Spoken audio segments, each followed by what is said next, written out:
The Prime Minister takes control of the restoration of 5 historically significant buildings in the capital. He says it's necessary because of their significance to the people of Trinidad and Tobago and the amount of money that's been spent on them so far.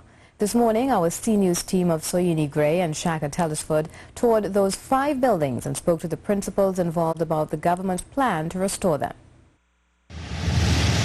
On Wednesday morning, Planning Minister Camille Robinson-Regis led a media delegation through a tour of Stolmeyer's Castle, Whitehall, Millefleur, President's House and the Red House. The tour was eye-opening, or in the case of Millefleur and President's House, perhaps eye-watering is the correct term. So we're in the ballroom of President's House, and to be quite honest, it's a bit of a shock to the senses to see it in this condition. And it's really ironic because when we were coming in today for the media tour, we passed a group of tourists who were in the Botanical Gardens and trying to get a glimpse of one of our most important buildings. And it really brings to mind the words of Planning Minister Camille Robinson-Regis when she says the way we treat our historical buildings show what type of society, what type of country we are. The way a nation treats its heritage speaks a lot about the condition of the psyche of the nation.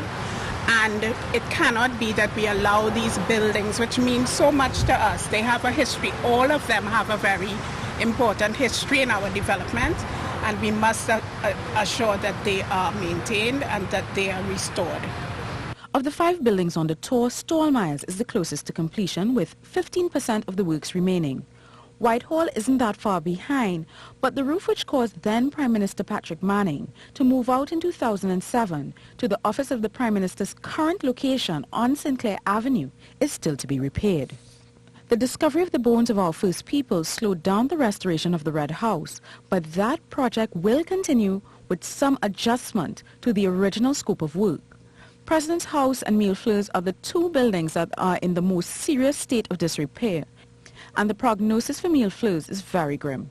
We'll have to see whether this can be restored, based on the further structural analysis, and if not, we may have to look at reconstruction, maybe in terms of an exact replica of what was there before. The way forward for all 5 buildings, according to Minister Robinson-Regis, is quite clear.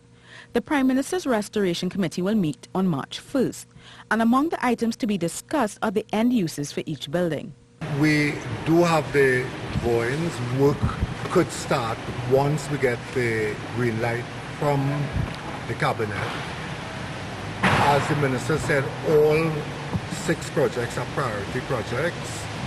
We intend to complete all of them before 2020.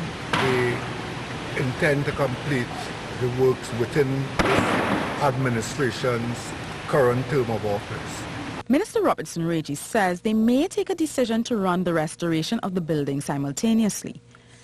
And she's adamant that time is of the essence because leaving the buildings in their current state will cause more wastage of the public's money. Soyini, C-News.